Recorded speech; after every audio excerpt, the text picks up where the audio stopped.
Ja, hallo, ich bin's schon wieder und ich wollte euch die Beispiele zeigen, die ich im ersten Video genannt habe. Ich nehme dafür jetzt ein Video auf, wo der ganze Gesprächsverlauf von Friedrich Merz und Donald Trump zu sehen ist und werde später durch Kapitelsätzen auf meine Beispiele verweisen. Da könnt ihr dann unten hinspringen zu den jeweiligen Kapiteln und müsst euch nicht das ganze Video anschauen, was ihr natürlich auch gerne machen könnt. Viel Spaß und ich lasse euch, glaube ich, mal damit alleine. Dann kann ich nämlich in der Zwischenzeit was anderes machen, weil ich habe es ja schon gesehen. Ja, ja, gut.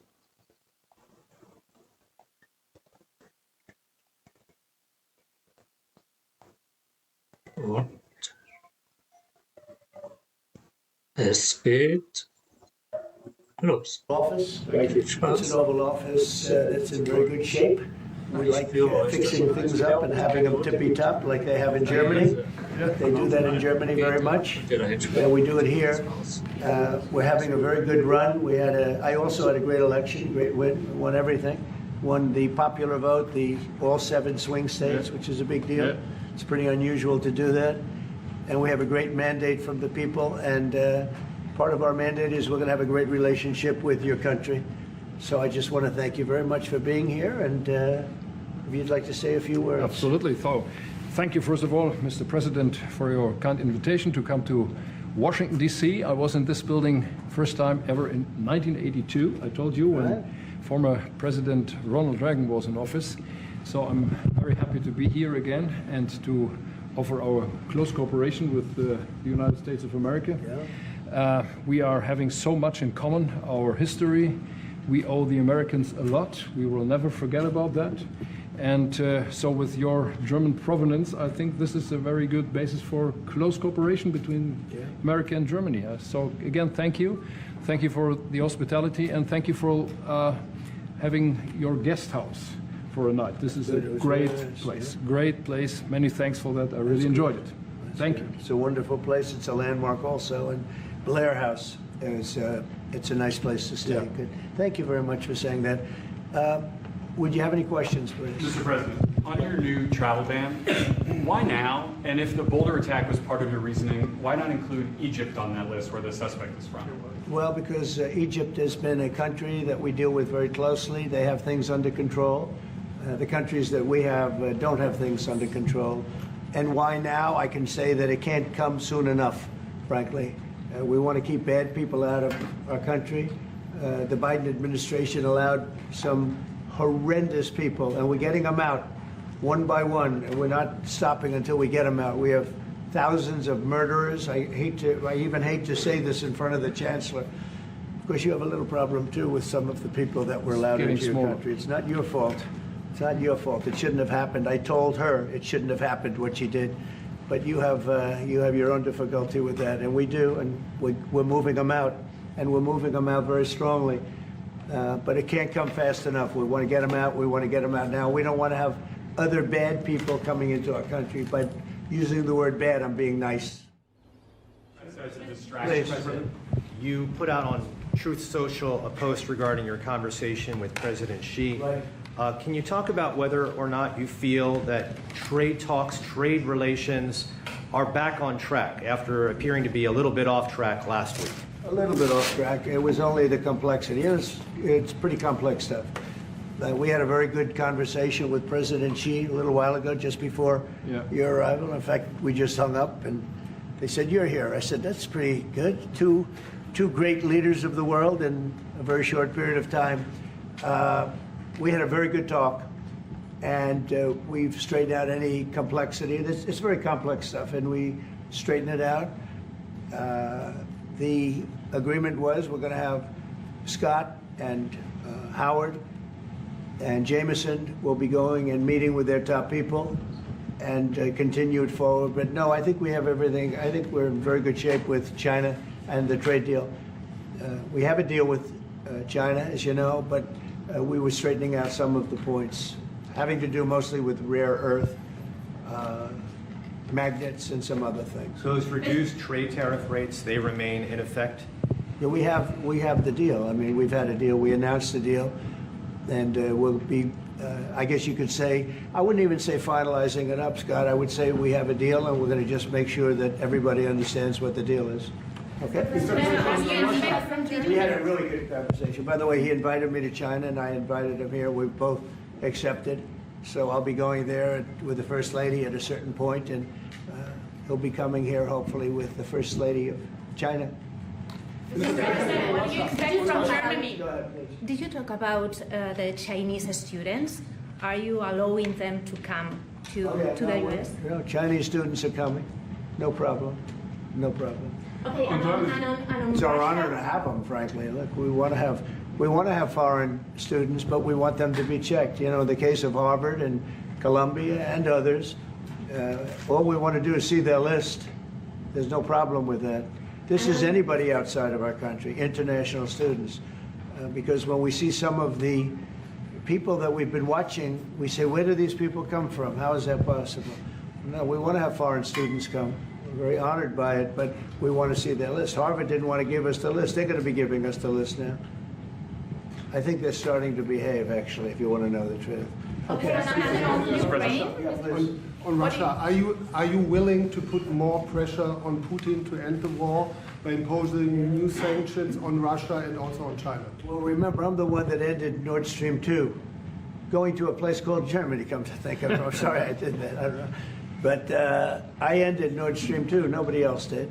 And then when Biden came in, he immediately approved it. That's the largest, essentially the largest pipeline in the world, going to Germany and other countries. And by the way, we have so much oil and gas, you will not be able to buy it all. I mean, you literally, we have so much, and I hope we're going to make that a part of our trade deal because we have more than anybody else. We have actually the most, by far in the world, probably double what anyone else has. So we'll work on that. I'm sure that's something we'll discuss today.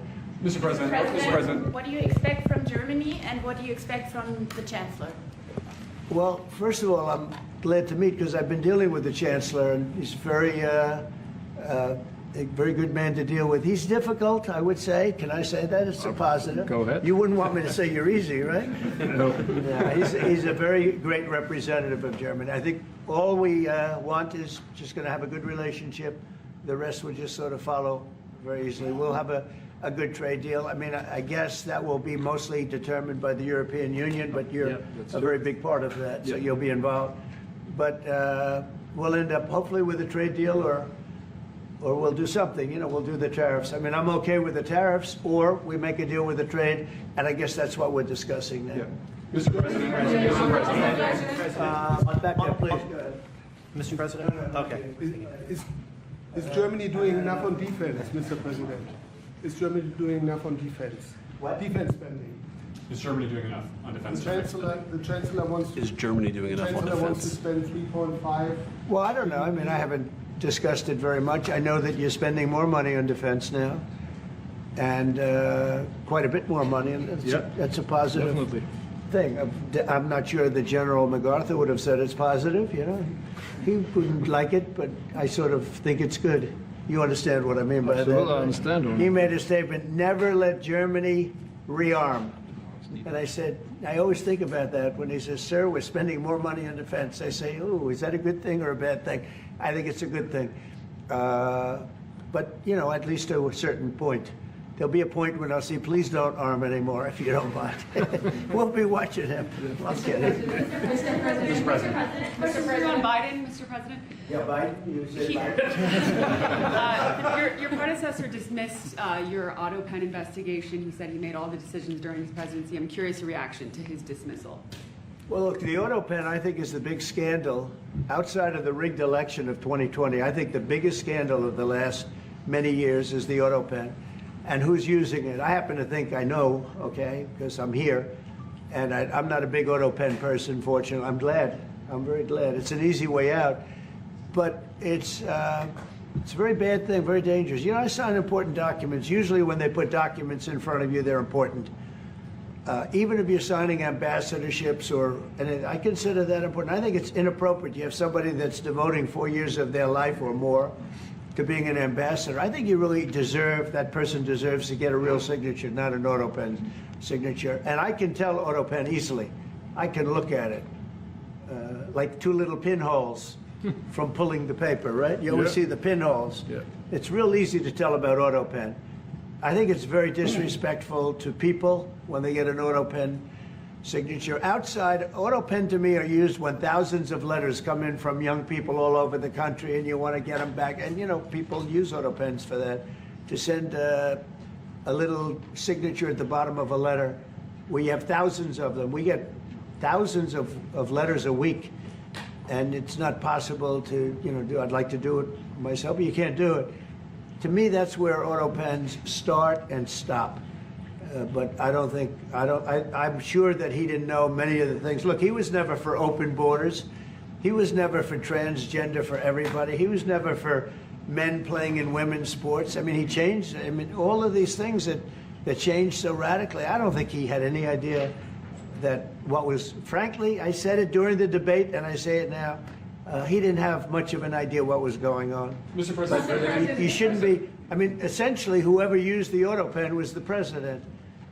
And that is wrong, it's illegal, it's so bad, and it's so disrespectful to our country.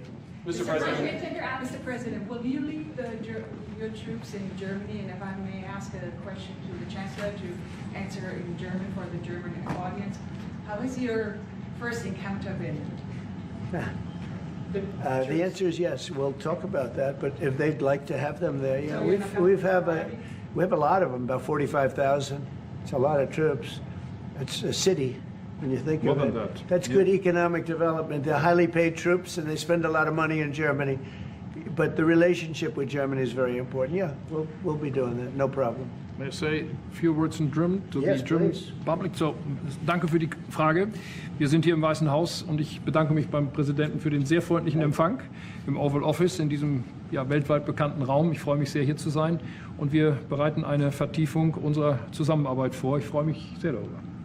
Mr. President, you've made Mr. President. Do you speak English because you speak such good English? Is it as good as your German, would you say? Do you feel, do you feel more comfortable? No, it's not my mother tongue, but I try to understand almost everything and to speak as good as I can. Very good.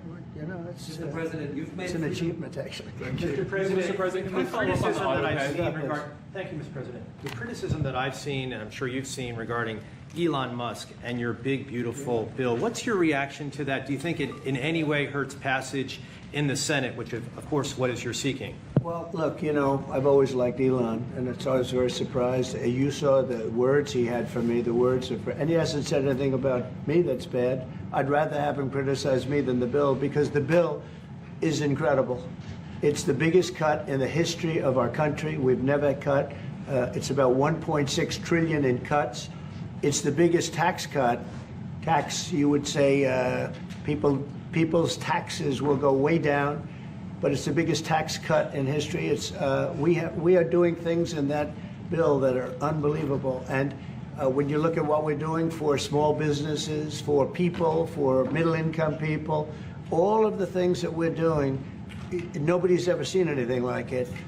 And, you know, Elon's upset because we took the EV mandate, and, you know, which was a lot of money for electric vehicles. And, you know, they're having a hard time, the electric vehicles. And they want us to pay billions of dollars in subsidy. And, you know, Elon knew this from the beginning. He knew it for a long time ago. That's been in there. That's been, I would say, JD, that hasn't changed. That's been right from the beginning, I think, Mr. Secretary, that hasn't changed at all, right from the beginning. But I know that disturbed him. He wanted, and rightfully, you know, he recommended somebody from, that he, I guess, knew very well. I'm sure he respected him, but to run NASA, and I didn't think it was appropriate. And he happened to be a Democrat, like totally Democrat. And I say, you know, look, we won. We get certain privileges, and one of the privileges, we don't have to appoint a Democrat. NASA is very important. We have great people. General Kane is going to be picking somebody with our, we'll be checking him out, seeing, but he wanted that person, a certain person, and we said no. And, you know, I can understand why he's upset. Remember, he was here for a long time. You saw a man who was very happy when he stood behind the Oval desk, and even with the black eye, I said, "Do you want a little makeup? We'll get you a little makeup." But he said, "No, I don't think so," which is interesting and very nice. He wants to be who he is, so you could make that statement too, I guess. Look, Elon and I had a great relationship. I don't know if we will anymore. I was surprised because you were here. Everybody in this room practically was here as we had a wonderful send-off. He said wonderful things about me. You couldn't have nicer. Said the best things. He's worn the hat. Trump was right about everything. And I am right about the great, big, beautiful bill. We call it a great, big, beautiful bill because that's what it is. And again, biggest tax cuts in history, biggest economic development moves anywhere. We've never done anything like it. Business is spurred. And I don't know if you've seen the numbers, but the numbers came out. Even the CBO, which is run by Democrats, said that we're going to be doing, I'd like you to discuss it, the 2.8 trillion, that CBO. This is a group of people that are Democrats. They're very hostile to us. They just came out with phenomenal numbers, what it does. You want to mention that, Scott? Yes, sir. So what we've seen is we keep hearing from the CBO that there's going to be a large deficit from the bill, which we disagree with, but using the CBO scoring, they came out and scored the tariff revenue. We think it'll be the minimum of $2.8 trillion over the 10-year window, which actually puts the bill in surplus if you include the tariff revenue, which they won't do. It gives you a tremendous surplus, but we're not allowed to use that. For some reason, they say scoring. Nobody knows what scoring means. Maybe a couple of people, but nobody. Somebody sits in the background. They say, well, we're not going to allow that. They're not allowing other things that we have that are tremendously profitable for our country. But if you saw the other day, CNBC, they came out with numbers, and the people on the show, very good people, I've watched them for a long time, they couldn't believe the numbers, how good they are. The numbers were incredible, and that was personal income and also very low inflation.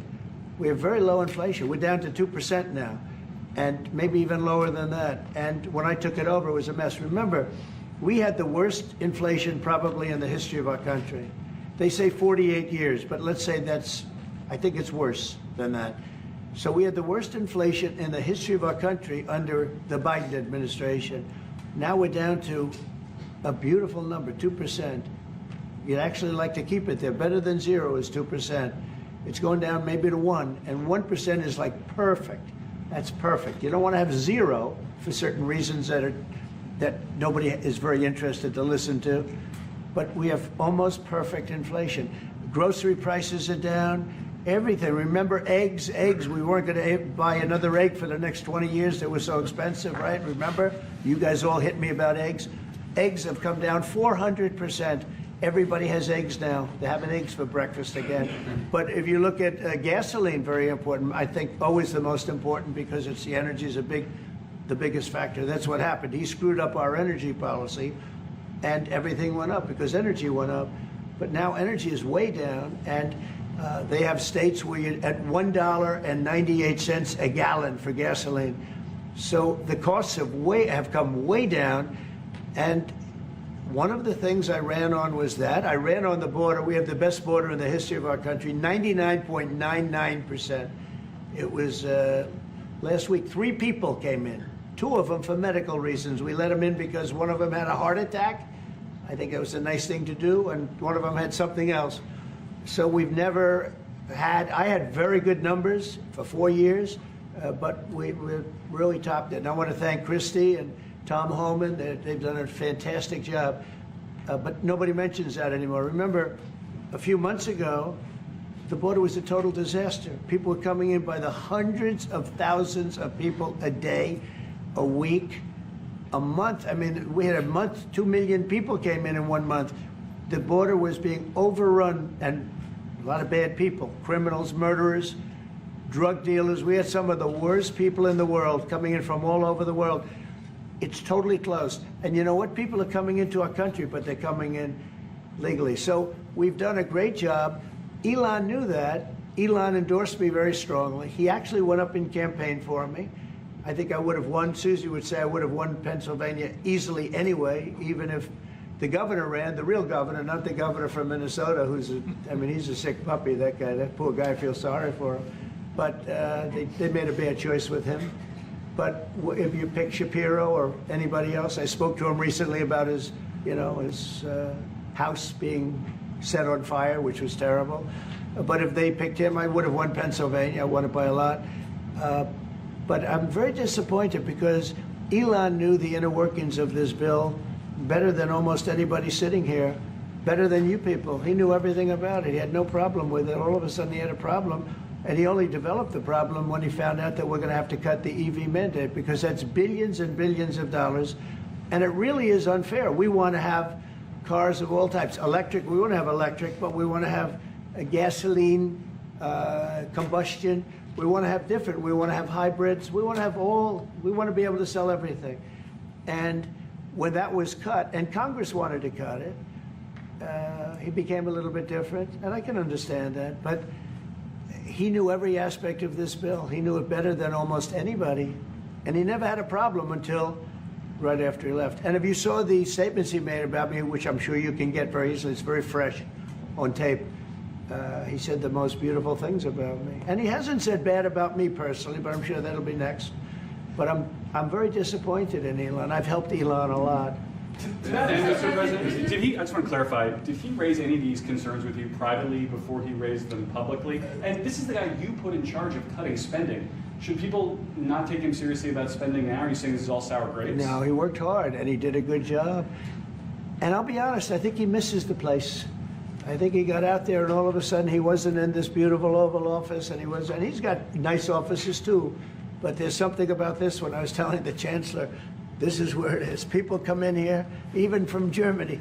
They come in and they walk into the Oval Office, and it's just a special place. It's, World War I, it started and it ended here, and World War II, and so many other things. Everything big comes right from this beautiful space. It's now much more beautiful than it was 6 months ago. A lot of good things are happening in this room. And I'll tell you, he's not the first. People leave my administration and they love us. And then at some point they miss it so badly, and some of them embrace it and some of them actually become hostile. I don't know what it is. It's sort of Trump derangement syndrome, I guess they call it, but we have it with others too. They leave and they wake up in the morning and the glamour's gone, the whole world is different, and they become hostile. I don't know what it is. Someday you'll write a book about it and you'll let us know. Yeah. Mr. President, speaking of ending wars in this room, you were very critical of Vladimir Putin a couple of days ago. What kind of play is he playing from your perspective? What are his... Well, look, he got hit. He's been doing hitting, so I understand it.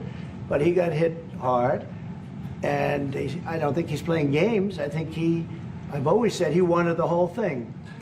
I thought he wanted the entire, everything having to do with Ukraine.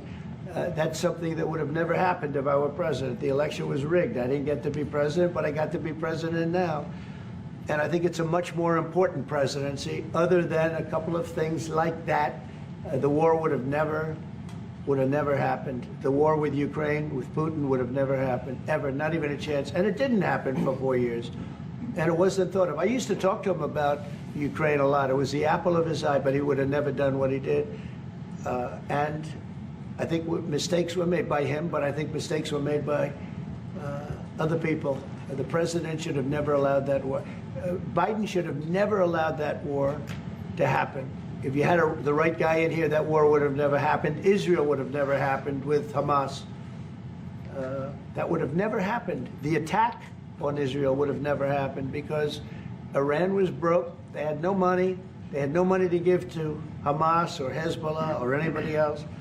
And all of that would have never happened. Inflation wouldn't have happened. It was caused mostly by energy.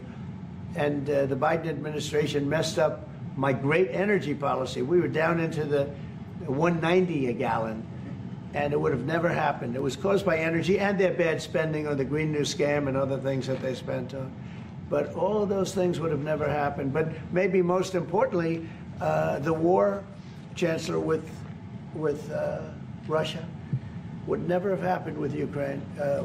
It was something that would have, you know, I dealt with Putin a lot. There was no chance, zero. And you know, a lot of people say, how do you know? For 4 years it didn't happen. There was never a chance of it happening. And he understood the consequences. Now, it's a shame. And when you see all of those people, they came out with a report today that that millions of people have died, much more than people thought. And I've been saying that for a long time. The amount of death in that war is far greater than the news has been reporting, or than, frankly, that either side has been reporting. It's a very sad thing.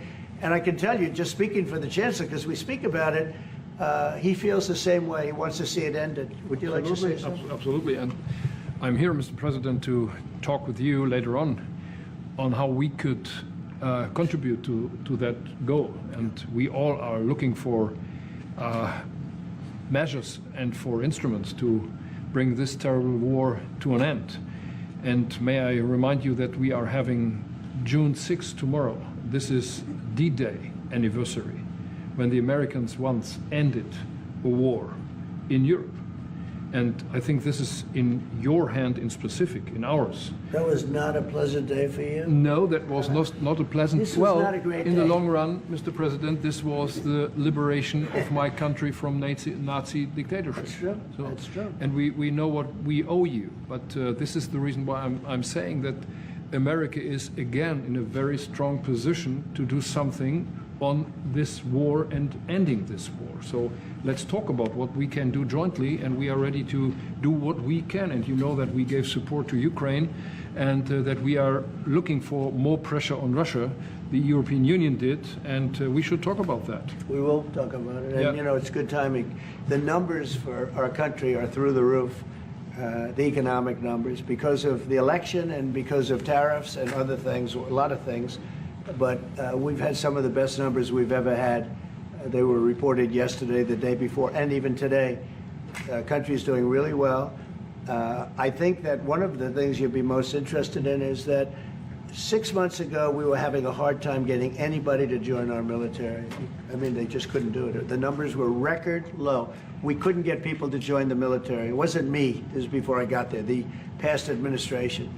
But 6 months ago, a year ago, the numbers were record low. You couldn't get them to join.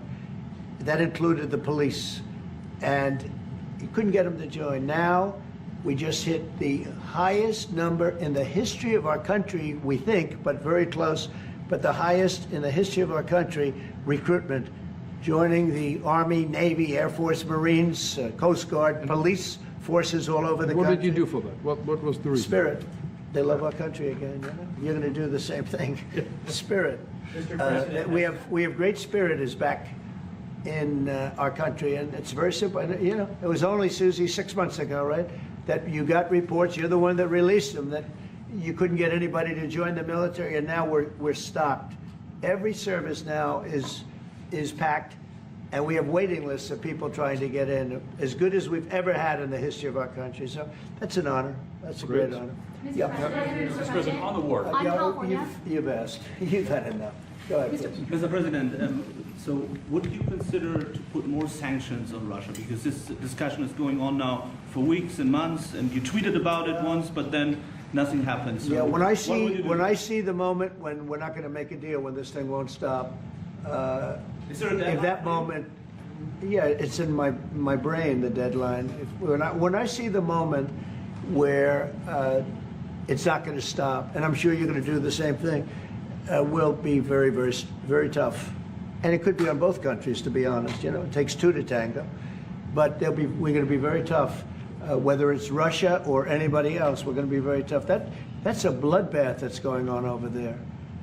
And when I see the moment where I say, well, they're going to just keep fighting.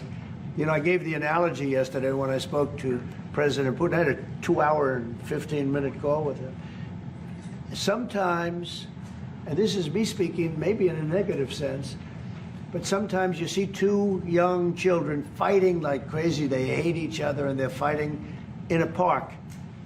And you try and pull them apart. They don't want to be pulled. Sometimes you're better off letting them fight for a while and then pulling them apart And I gave that analogy to Putin yesterday. I said, President, maybe you're going to have to keep fighting and suffering a lot because both sides are suffering before you pull them apart, before they're able to be pulled apart. But it's a pretty known analogy. You have two kids, they fight. Sometimes you let them fight for a little while. You see it in hockey, you see it in sports. The referees let them go for a couple of seconds, let them go for a little while before you pull them apart. And maybe, and I said it, and maybe that's a negative because we're saying go, but a lot of bad blood. There's some bad blood between the two. I have to deal with it, and the Chancellor has to deal with it. It's incredible. The level of, there's a great hatred between those two men, but between the warring parties. Great hatred. You say and believe apparently that there's no immediate peace. What? That there's no immediate peace. There will be no. Well, I can't. I'd love to have immediate if I could. But why If I could, but we don't have immediate. You know, it's like I'd love to have that. I'd like it to start. Right now, we would leave a room if we knew the war could end. We'd say, forget about you guys. Forget about trade. Right? Yeah. We'd say, let's go settle it. There's some additional fighting that's going to go on. You know, he attacked and they attacked pretty harshly. They went deep into Russia, and he actually told me. I mean, I made it very clear. He said we have no choice but to attack based on that, and it's probably not going to be pretty. I don't like it. I said, don't do it. You shouldn't do it. You should stop it. But again, there's a lot of hatred, and you know, I'm very proud of the fact that with India and Pakistan, I was able to stop that. And those are nuclear powers. And that was getting close to being out of hand. And I spoke to some very talented people on both sides, very good people on both sides. And I said, you know, we're dealing with you on trade, Pakistan and India right now. I said, we're not going to deal with you on trade if you're going to go shooting each other and whipping out nuclear weapons that maybe even affect us. Because, you know, that nuclear dust blows across oceans very quickly. It affects us. And I said, if you're going to do that, we're not going to do any trade deals. And you know what? I got that war stopped. Now, I hope we don't go back and we find out that they started, but I don't think they will. They were both good. They were well represented. I want to congratulate both countries because, as you know, the leader of India, who's a great guy, was here a few weeks ago. We had some great talks. We're doing a trade deal. And Pakistan, likewise, they have very strong leadership. Some people won't like when I say that, but, you know, it is what it is. And they stopped that war. Now, am I going to get credit? I'll never get credit for anything. They don't give me credit for anything, but nobody else could have done it. I stopped it. I was very proud of that. I wish we could do the same thing with Ukraine and Russia. And at some point it'll happen. I believe that. And if it doesn't happen, or if I see somebody's out of line, if Russia's out of line, you'll be amazed how tough. Remember this. They like to say that I'm friends with Russia. I'm not friends with anybody. I'm friends with you. I'm not friends with them. I want the right thing to happen for our country, for everybody, for humanity. But I'm the one that stopped the pipeline. It's called Nord Stream 2. Until I came along, nobody ever heard, not one person in this room ever heard of Nord Stream 2. You probably did, yes, because it went to Germany. He's the only one knowing that this was a mistake. But I stopped it. I stopped it. Yeah, and you've said that openly. Yeah. It was a mistake because, and I used to go with Angela. I'd say, well, wait a minute. We're spending all this money to defend you against Russia, and then you're giving Russia billions of dollars a month. What kind of a deal is that? You know, which was... but you said it better than anybody else. I appreciate it. But I'm the one that stopped it. And that was the biggest economic development job, if you want to call it that, in the history, think of it, in the history of Russia. That was a massive, it's the biggest pipeline in the world. Going to go all over Europe, not only to Germany. You know, they were Germany, but then they were branching off all over to Europe. Nobody ever heard of, not one person of you heard of it. And I stopped it. It was dead. And then they say, I'm friends with Putin. I got along with him. He respected me, I respected him. It would have never happened. But I stopped Nord Stream 2. When Biden came in, almost the first week, he approved it. He let it be built. And then they say that I wasn't tough on Russia. Putin said to me, you know, you're not tough on Russia. You stopped the biggest, most important job we've ever done. You stopped it. And Biden came in and he let it be built. And I'll tell you what, I'll never forget the day I had it totally stopped. They weren't building. They gave up on it. They weren't able to.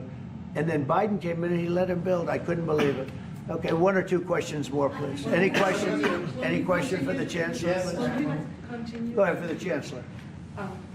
That would be one. I like his answers much better. Would you continue to support Ukraine? Yeah, I'm with Ukraine. We just signed a big deal on rare earth with Ukraine, and we want to. I want to. You know what? I'm for stopping killing. Really, that's what I'm for. Again, a war that would have never started, should have never started. I want to see the killing stop. We spent $350 billion, much more than Europe, but Europe spent a lot also. And they spent way over $100 billion. Yeah. So you're talking about close to $500 billion went into that whole thing.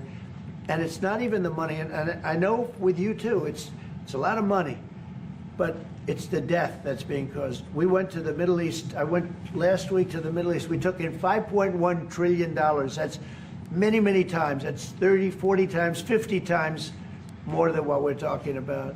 It's think of that, $5.1 trillion of investment with one trip that lasted 4 days. So it's not the money. It's a little bit of money, but not the money, the big thing. The big thing is the death.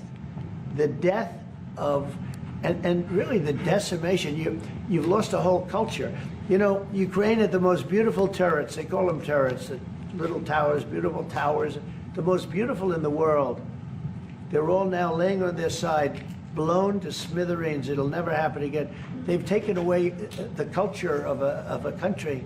They've taken away the heritage of a country. It's a terrible thing. But most importantly, again, is the death. 5,000 plus people a week, soldiers, are being killed. He doesn't want that, and I don't want that. And one more. Yeah, please. Thank you. Mr. President, do you support the Graham bill on putting high tariffs on China? I haven't looked at it, but they'll be guided by me. That's the way it's supposed to be. They're going to be guided by me. No, I haven't looked at it. It's a bill on sanctions, etc. I'm a very quick study. At the right time, I'll do what I want to do. But it could very well be okay. I'll have to see. But they're waiting for me to decide on what to do, and I'll know maybe very soon. It's a harsh bill. Yeah, very harsh. We'll take one more auto pen. Yeah, I would like to have a question to the Chancellor as well, because do you agree with the analogy the President made on the war between Russia and Ukraine as being a fight between two kids? Is that how you view that as well? And what do you actually want the US President to do in this? Well, I think we both agree on this war and how terrible this war is going on. And we are both looking for ways to stop it very soon. And I told the President before we came in that he is the key person in the world who can really do that now by putting pressure on Russia. And we will have this debate later on again, how we can proceed jointly between the Europeans and the Americans. And I think we are all we are having the duty to do something on that now to stop it after 3.5 years, which is really terrible. Look at the kids, the kids which were kidnapped from Ukraine to Russia. This is all terrible. And so we are talking about instruments, measures, what we can do. And my personal view is clear on that. We are on the side of Ukraine, and we are trying to get them stronger and stronger just to make Putin stop this war. And this is our approach. We get satellite pictures of the warfield, yeah, and you don't even like to look at them, right? It's terrible. So it's really bodies, arms, heads, legs all over the place. You've never seen anything like it. It's so ridiculous. And this is only by Russian weapons against Ukraine. This had never happened with Ukraine weapons against Russia. Never. Ukraine is only targeting military targets, not civilians, not private, not energy infrastructure. So this is the difference, and that's the reason why we are trying to do more on Russia how to stop this war? Well, in this case, I'm talking about the battlefield, you know, the soldiers on soldiers. But you could also say that too with the cities. Yep. You know, the cities are Yep. being hit also. So it's a terrible, terrible thing. Right. One, somebody said autopen. Did I hear the word autopen? I'm just curious. Because I think it's the biggest scandal maybe in the last 100 years in this country.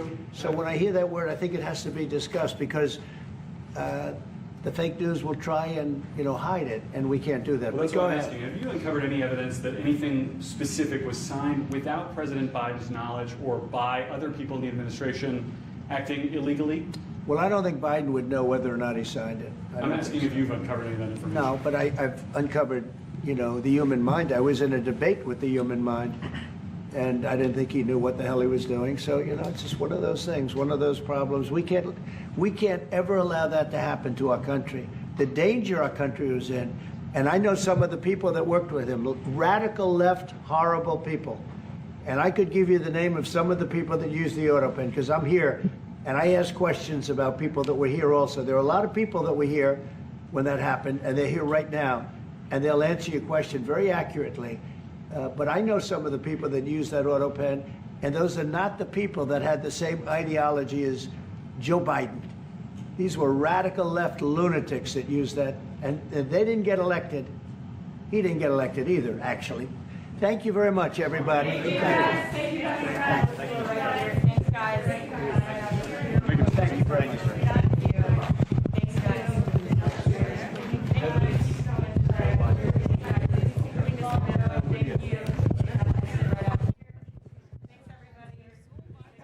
Treffen von Bundeskanzler Friedrich Merz mit US-Präsident Trump im Weißen Haus. Damit endet die Live-Übertragung aus dem Oval Office und Elmar Theveßen ist wieder bei uns, der das verfolgt hat, wie Sie an den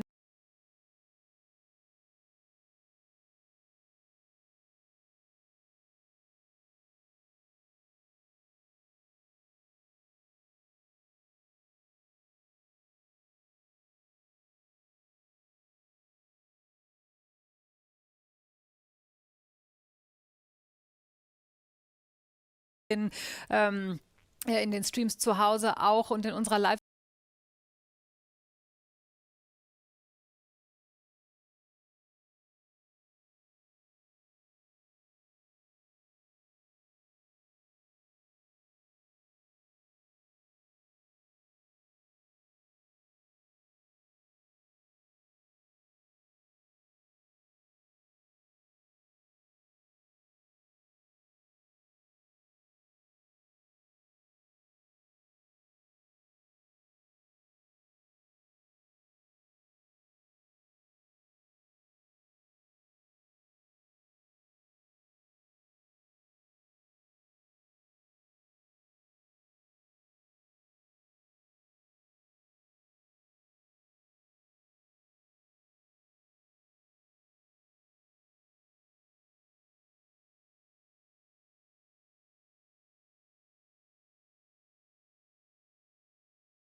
Chats gesehen, viele Userinnen und User haben sich zwischendurch sehr gefragt, wo eigentlich Friedrich Merz ist, denn Friedrich Merz hatte im Vorfeld ja auch schon gesagt, es ist wichtig, dass man ihn reden lässt und man hat auch in dieser Situation gemerkt, das war wichtig und richtig, das hat er getan. Es wurde viel angesprochen, was auch gar nicht direkt mit dem deutschen Bundeskanzler zu tun hatte. Aber inhaltlich ging es ja dann doch vor allem auch um die Ukraine. Friedrich Merz hat da einige Punkte gemacht, auch was die Ursache der Aggression angeht und was die Führung des Krieges angeht von russischer und ukrainischer Seite. Und bevor wir in die Analyse gehen, um auf der fußballerischen Ebene zu bleiben von vorhin, wer denn die meisten Tore geschossen hat, was war denn für dich das Bemerkenswerteste an diesem Treffen? Also man hatte in der deutschen Delegation vorher ja gehofft, 80% Redeanteil für Donald Trump, 20% für Friedrich Merz. Tatsächlich, wenn man nochmal nachrechnet, werden es deutlich über 90% für Donald Trump gewesen sein. Also von daher schon mal sehr gut gelaufen. Es gab keinen Eklat, keine Auseinandersetzung in irgendeiner Form. Ich würde 4 schnelle Punkte machen. Das eine ist, dass Donald Trump ja Friedrich Merz genannt hat, schwierig, difficult, hat aber gesagt, er ist ein großartiger Kanzler. Also eine Grundlage, wo man sich auf Respekt begegnet. Der zweite Punkt ist, dass er die deutschen Verteidigungsausgaben, die drastisch erhöht werden sollen, als was Positives wahrnimmt. Er hat ja General MacArthur zitiert, der mal gesagt hat, Deutschland darf nie wieder bewaffnet werden. Da ist Donald Trump anderer Meinung. Er findet das eine gute Sache, dass Deutschland diese Verantwortung übernimmt und eben deutlich aufrüstet, was das angeht. Der dritte Punkt ist, als Friedrich Merz eben versucht hat, klarzumachen, dass der Schlüssel zu einem Frieden in der Ukraine in der Hand der USA liegt, in der Hand dieses Präsidenten, erinnert hat an den Zweiten Weltkrieg, bei dem ja die USA ausschlaggebend waren für die Befreiung Deutschlands und Europas. Da hat Donald Trump, ich sag mal salopp, auf Durchzug geschaltet. Also seine Einlassung danach hatte ausschließlich mit der amerikanischen Wirtschaft und wie doll doch hier alles läuft zu tun. Der vierte Punkt ist vielleicht, das muss man sich auch einmal vorstellen, dass Donald Trump gesagt hat, dass er im Gespräch mit Putin, im Telefonat gestern ganz offenbar eine Analogie gezogen hat, dass dieser Ukrainekrieg quasi ist wie 2-, 3-jährige Kinder, die sich im Sandkasten prügeln. Darüber kann man nun arg streiten, ob sowas angebracht ist. Merz wurde ja dann auch danach gefragt. Ich will es mal festhalten, dass der Präsident im Gespräch mit Putin so eine Analogie gezogen hat. Und da komme ich zum 5. Punkt wieder zurück zu Friedrich Merz, der am Ende noch mal versucht hat, klarzumachen, dass der Schlüssel bei Donald Trump liegt, dass man mehr Druck auf Wladimir Putin machen muss. Ich glaube, es war nicht zu erwarten, dass jetzt Donald Trump zustimmt vor laufenden Kameras und sagt, jawohl, jetzt werden die Sanktionen verschärft. Aber es ist eine Grundlage, um jetzt im Gespräch, auch beim Mittagessen, vielleicht zu vertiefen und mal zu schauen, ob man gerade was den Druck auf Russland und auf Putin angeht, ein Stück weit vorankommt. Elmar, was sagst du denn zur Taktik des Kanzlers? Also es war ja klar, man versucht zu schmeicheln und gleichzeitig Punkte zu machen. Schmeicheln ist mir aufgefallen, hat er am Anfang ganz aktiv gemacht, indem er platziert hat, dass er 1982 schon mal im Weißen Haus war und dass er damals Ronald Reagan getroffen hat. Das ist einer, der neuerdings auch wieder im Oval Office hängt, denn Donald Trump hat ja die Zahl der Bilder im Oval Office verdreifacht und einer, den er sich dort wieder an die Wand gehängt hat, ist Ronald Reagan, weil er den offenbar sehr verehrt. Also das hat offenbar Merz gut gedroppt am Anfang. Und das Zweite, was mir aufgefallen ist, er hatte keinen Dolmetscher dabei. Das ist ja bei Zelensky grob nach hinten losgegangen. Nun spricht aber natürlich Friedrich Merz fast fließend Englisch und das wiederum hat ja auch den amerikanischen Präsidenten sehr beeindruckt. Er hat ihn als Schlüsselfigur, wie du gesagt hast, eben auch bezeichnet, um diesen Krieg zu beenden. Und auch nochmal darauf hingewiesen, das hat ja Trump auch selber gemacht, dass Kriege beendet wurden im Oval Office. Also was würdest du sagen, wie gut ist diese Taktik von Friedrich Merz aufgegangen? Ja, erst noch mal ganz kurz. Ich bin mir nicht 100% sicher, ob Merz damals auch Ronald Reagan getroffen hat. Er hat das sehr geschickt formuliert. Er war damals im Weißen Haus. Da war Ronald Reagan der Präsident. Müsste man vielleicht noch mal nachprüfen. Fest steht aber, dass er, glaube ich, sich da sehr geschickt geschlagen hat, weil er eben Donald Trump das Gefühl gegeben hat, diese Macht zu haben, die Welt ein Stück weit wieder mehr in Ordnung zu bringen, statt sie weiter in Unordnung zu bringen, die regel- und wertebasierte Weltordnung gewissermaßen in Frage zu stellen oder zu zerstören. Und das ist etwas, auf das Donald Trump in der Regel immer anspricht, wenn man ihm klar macht, wie viel Macht er hat, was er alles bewegen könnte. Das heißt noch lange nicht, dass Donald Trump jetzt hingeht und sagt, 180-Grad-Wende, wir machen jetzt massivsten Druck auf Wladimir Putin. Für mich war ja gestern an diesem Telefonat eben bemerkenswert, dass obwohl Putin stinkesauer ist über diesen Angriff Spiderweb, also diese Drohnenattacke der Ukraine auf russischem Boden und dann angekündigt hat, große Vergeltung, dass der Präsident offenbar gestern in diesem Telefonat nicht irgendwie versucht hat, auf Putin einzuwirken, dass er eben nicht hart zurückschlagen soll. Das wäre eigentlich im Interesse einer Kompromisslösung irgendwann in Zukunft sicherlich gewesen. Hat er nicht getan. So, das heißt, Merz hat, glaube ich, seine Karten sehr gut gespielt, indem er auch am Ende dieses Gesprächs nochmal sehr klar gemacht hat, was für eine Möglichkeit der Präsident hätte aufgrund seiner Macht in dieser Auseinandersetzung im Ukraine-Konflikt. aber nochmal sicherlich nicht etwas, wo man vor der laufenden Kamera sich dann die Hände schüttelt und ein Sanktionspaket vereinbart. Man wird da jetzt nachsetzen. Und nochmal festzuhalten, es ist wichtig, hier ist nichts eskaliert. Also es hätte auch eskalieren können. Ich glaube, es war gut, dass der Kanzler in erster Linie Englisch gesprochen hat, nur ganz kurz mal Deutsch. Und dass J.D. Vance und Marco Rubio, wir sprachen ja vorher schon über die beiden, die mit Europa und mit Deutschland offenbar in Sachen Meinungsfreiheit ein Problem haben, dass die geschwiegen haben die ganze Zeit über. Also es ist eine gute Grundlage, um darauf weiterzuarbeiten. Elmar, du hast die beiden genannt, die waren mit im Raum und noch einer, der mit im Raum war, der steht jetzt neben dir, wurde mir gerade gesagt. Das ist nämlich unser Kollege Wulf Schmiese, der wiederum die deutsche Delegation begleitet hat und in dieser Funktion auch im Oval Office dabei sein konnte. Und das wäre natürlich super, wenn wir Wulf jetzt neben dich vor die Kamera kriegen, damit er uns berichten kann aus eigener Anschauung, wie es denn Wulf war. Kommt vor die Kamera.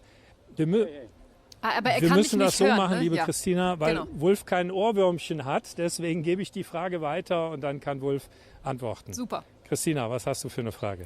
Wie war es im Oval Office? Wie hast du diese letzte halbe Stunde erlebt, Wulf? Das Naheliegendste, wie war es? Wie hast du das erlebt?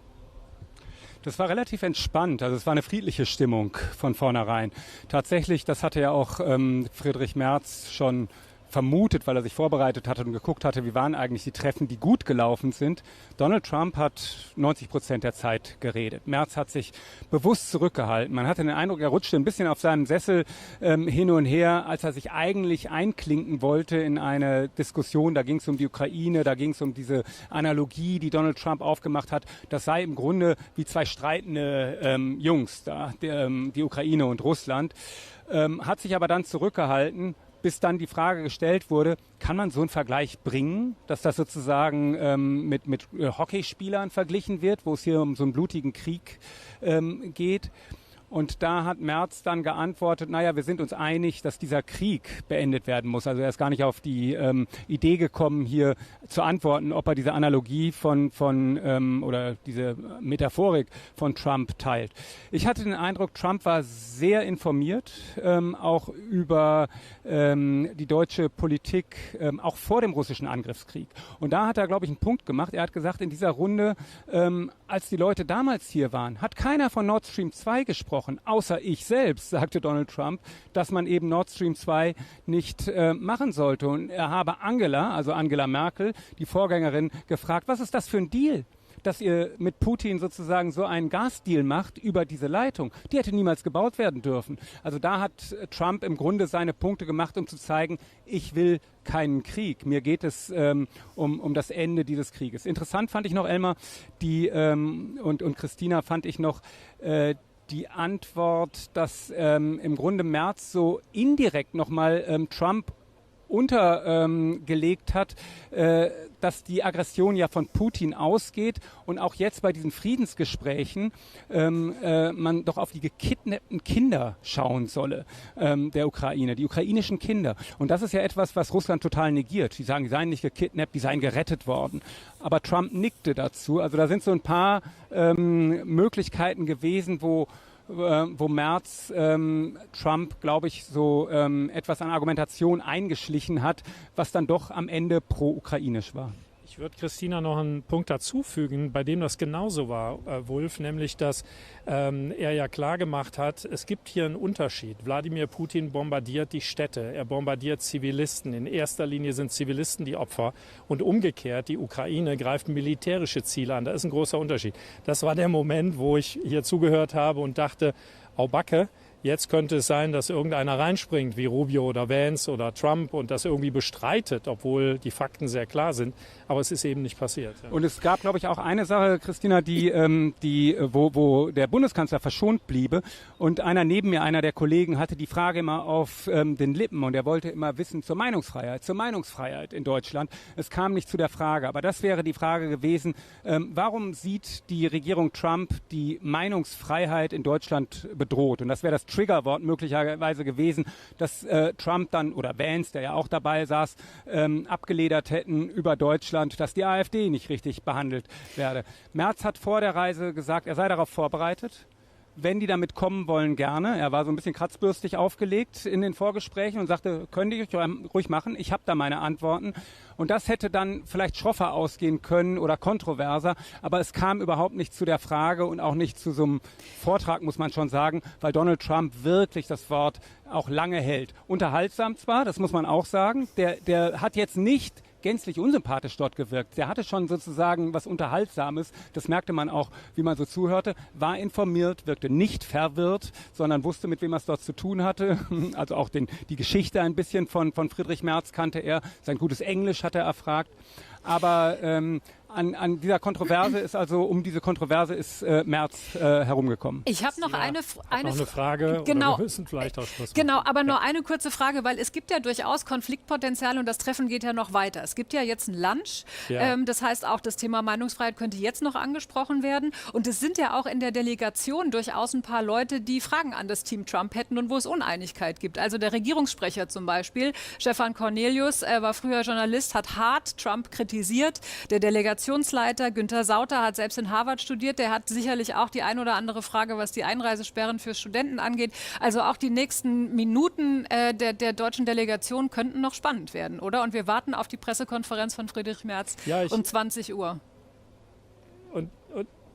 Und ich reiche das kurz weiter an Wulf, weil er ja bei der Delegation dabei war. Die Frage ist eben, da sind ja einige dabei, wie Sauter, wie auch Cornelius, die sehr kritisch sich geäußert haben in den letzten Tagen. Die sind bei der Delegation dabei, also wahrscheinlich auch beim Essen. Spielt das eine Rolle? Wird das dann trotzdem eine Diskussion über diese Äußerungen, über die Härte, aber auch über die Thematik Meinungsfreiheit geben? Ich glaube, es wird es nur geben, wenn Trump das von sich aus anspricht, weil der Bundeskanzler die Formel eigentlich ausgegeben hat, ein bisschen, das gehört eigentlich nicht in internationalen Besuch, dass man über die gegenseitige Innenpolitik spricht. Und von sich aus, glaube ich, wird er das nicht ansprechen und auch Sauter nicht und auch der Regierungssprecher nicht. Die hatten eher schweigende Staffagerollen jetzt gerade, wo sie da saßen. Übrigens auch der Finanzminister der USA, der Vizekanzler und der Außenminister, die sitzen schweigend dabei. Vielen Dank und zurück zu dir, Christina. Ja, vielen Dank auch an Wulf, den ich an der Stelle gerne, ich weiß, du kannst stehen bleiben oder deiner Dinge nachgehen, ganz wie ihr das möchtet, aber eins möchte ich noch ansprechen, während du dabei bist, Elmar, es gab nämlich ein Gastgeschenk, das können wir vielleicht schnell noch zeigen, und zwar hat Friedrich Merz eine Kopie der Geburtsurkunde von Donald Trump mitgebracht. Hier sehen wir das, verbunden mit der herzlichen Einladung, nach Deutschland zu kommen und natürlich auch die Wurzeln seiner Vorfahren zu besuchen in Bad Dürkheim. Hat er damit etwas in Donald Trump zum Schwingen gebracht? Was meint ihr? Wir wissen es nicht. Wir wissen, dass Donald Trump nicht so gerne an die Geschichte seiner Familie erinnert wird. Die Geburtsurkunde enthält ja tatsächlich eine Menge Geschichte, auch den Vornamen Friedrich beim Großvater von Donald Trump.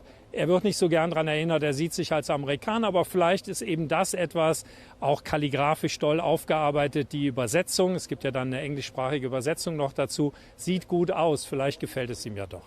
Dann vielen Dank an euch beide und wir sind gespannt, was dieser Tag in Washington noch bringt. Wie gesagt, um 20 Uhr übertragen wir dann das Statement von Friedrich Merz und dann sehen wir uns wieder. Vielen Dank, bis später. Und wir vertiefen hier nochmal ein Thema, das heute nur am Rande angesprochen wurde. Sehen jetzt hier noch das Live-Bild, das von Reuters vorliegt und inzwischen aber nicht mehr vorliegt, weil die Übertragung aus dem Weißen Haus beendet ist. Und jetzt sehe ich aber meinen Gesprächspartner, mit dem ich gerne über die Zölle sprechen möchte, die auch am Rande heute ein Thema sind bei diesem Treffen. Wirtschaftswissenschaftler Rolf Langhammer vom Kiel Institut für Weltwirtschaft. Unter wirtschaftlichen Gesichtspunkten, wie haben Sie denn dieses Treffen verfolgt?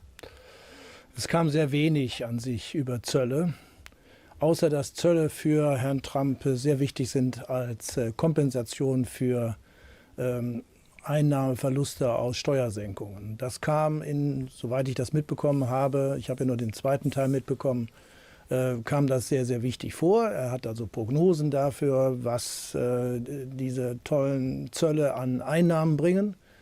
Er rechnet das hoch bis zum Jahr 2030. Wir wissen aber, dass diese Zölle zurzeit nur 2% der Budgeteinnahmen der USA umfassen. Das ist also sehr wenig.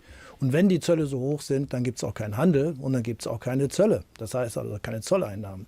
Also von da aus sind diese Berechnungen, diese Schätzungen also mit sehr, sehr viel Vorsicht zu genießen. Nun wurde das ja im Gespräch kurz angesprochen und Donald Trump hat selber noch mal darauf hingewiesen, dass eigentlich ja die USA mit Europa verhandeln und Friedrich Merz ja nur als Vertreter der Deutschen vor Ort ist, aber natürlich eines sehr starken Players innerhalb dieses europäischen Wirtschaftsgefüges. Ist das ein Balanceakt auch für Merz, der natürlich versuchen will, im Sinne Deutschlands, im Sinne Europas gut zu verhandeln und gleichzeitig ist er dazu eigentlich gar nicht bemächtigt sozusagen? Das ist völlig richtig. Das ist nicht seine Baustelle. Die Baustelle liegt in Brüssel. Die Kommission verhandelt ja seit Wochen, seit Monaten mit dem Handelsbeauftragten der USA und auch mit dem Finanz- und Wirtschaftsminister. Das ist also, wenn man so will, die Arbeitsebene. Und da kann Friedrich Merz nicht viel machen, außer versuchen, die Position der Kommission zu begründen und zu unterstreichen.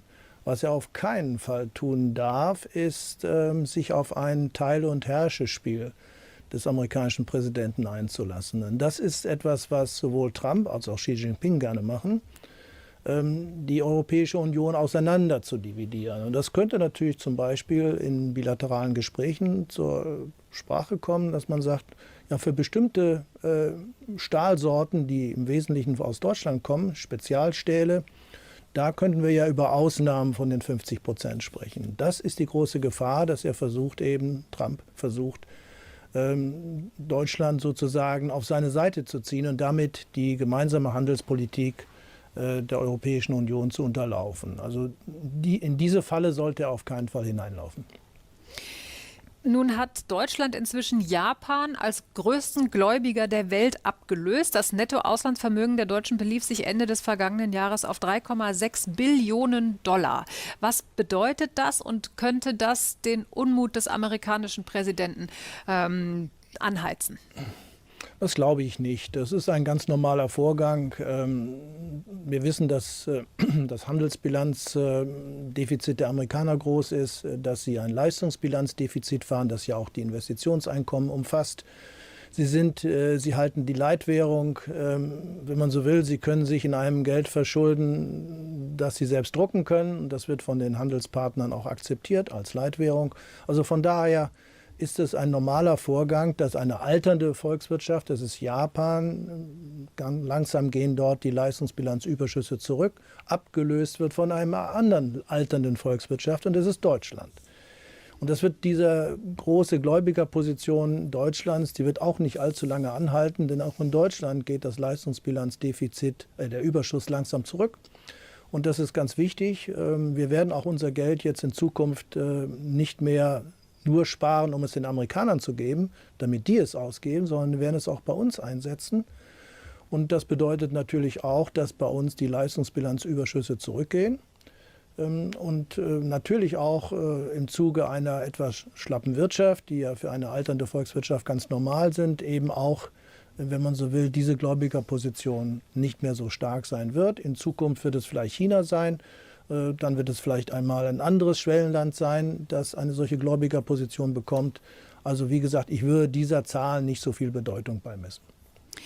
Nun haben wir ja erlebt, dass Donald Trump durchaus erratisch ist, was seine Zollpolitik angeht. Was glauben Sie, wie geht es weiter? Ja, das ist so ein bisschen, man sagt ja immer, er zieht zurück, wenn er etwas gemacht hat. Man kann das ja auch als echte nachher Springprozession bezeichnen, also 3 Schritte vor, 2 zurück. Wir werden niemals mehr zu dem Status quo ante kommen, den wir vor seinem Amtsantritt hatten. Also die Zölle werden höher sein. Wir werden sehen, was am 9. Juli passiert. Man muss ihm etwas geben. Und da gibt es durchaus Möglichkeiten, auch für Friedrich Merz zu sagen, wir sind ja im gleichen Boot. Wir wollen beide die Binnenwirtschaft ankurbeln. Das machst du und das machen wir jetzt auch. Die Amerikaner haben sich in der Vergangenheit ja immer darüber beschwert, dass die Deutschen zu sparsam sind. Das hört jetzt auf. Wir machen Schulden. Wir geben Geld aus. Wir werden die Wirtschaft ankurbeln. Das heißt, im nächsten Jahr werden dann positive Wachstumsraten beim Bruttoinlandsprodukt stehen. Sehr wahrscheinlich. Und das bedeutet auch, dass das der amerikanischen Wirtschaft zugutekommt, denn dann steigt auch die Importnachfrage nach amerikanischen Produkten. Also so könnte er argumentieren. Das heißt, wir verfolgen das gleiche Ziel, du in der amerikanischen Binnenwirtschaft und wir in Deutschland auch. Und die Frage ist, ob er ein solches Argument zieht. Das könnte man in Ergänzung dessen bringen, was man sonst an positiven Dingen über das Verhältnis USA-Deutschland sagen könnte. Beispielsweise, dass die Amerikaner etwa 20% ihrer gesamten Auslandsinvestitionen im Maschinenbau in Deutschland haben. Und das bringt gutes Geld, das bringt Erträge und die fließen in die USA zurück und stützen dort die Einkommen und auch die Kapitalerträge derjenigen, die in Aktien investieren. Also diese Argumentationskette kann man ziehen, ohne dass man dann immer gleich drauf kommt und sagen, ja, wir kaufen halt Waffen bei euch und das hilft euch auch. Sagt der Wirtschaftswissenschaftler Professor Rolf Langhammer vom Kiel Institut für Weltwirtschaft. Vielen herzlichen Dank, Herr Professor Langhammer, dass Sie bei uns im Stream waren. Ich danke Ihnen. Ja, und das war's für den Moment bei uns. Für alle die hier in den Chats fragen, wie es weitergeht. Im Moment wird geluncht im Weißen Haus. Friedrich Merz und US-Präsident Donald Trump essen miteinander, auch die Delegationen. Und wenn das alles vorbei ist, um etwa 20 Uhr unserer Zeit, wird Friedrich Merz ein Pressestatement geben. Und das übertragen wir wieder live. Wir freuen uns, wenn ihr wieder mit dabei seid. Und bis dahin empfehlen wir euch auch noch das Video vom Treffen im Oval Office, jetzt auch mit Übersetzung, das wir hier verlinken. Und das könnt ihr euch auch noch mal anschauen. Wir sehen uns in einer guten Stunde wieder, wenn alle pünktlich sind. In 1 Stunde und 10 Minuten, um genau zu sein. Bis später.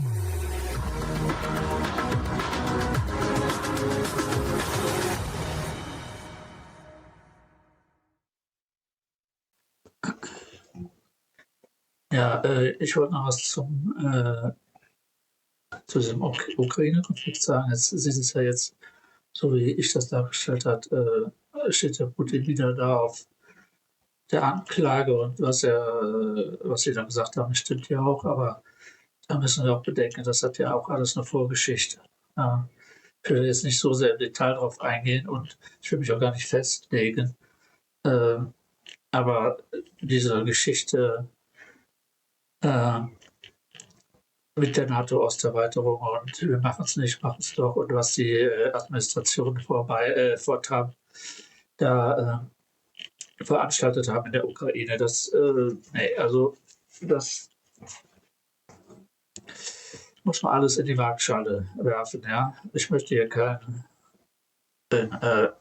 eine Ecke drängen und deshalb habe ich auch mal die ZDF-Kommentare so durchlaufen lassen, die kommentiere ich jetzt selber nicht. Ich habe auch gar nicht zugehört. Sorry. Könnt ihr euch selber ein Bild von machen.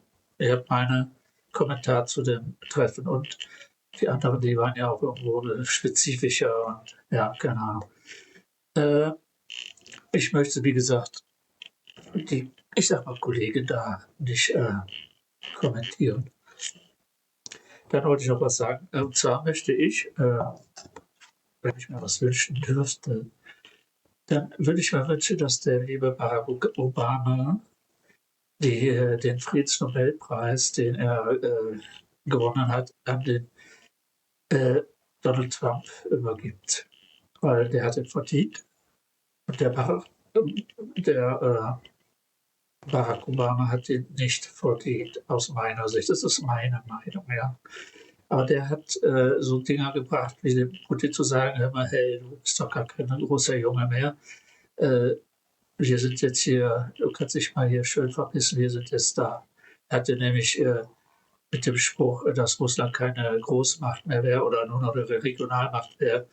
Das müsst ihr euch mal vorstellen. Das schlimmer geht es nicht. Ne? Was soll das für eine Diplomatie sein? Also, und das ist ja nur, ich will mich nicht aufregen.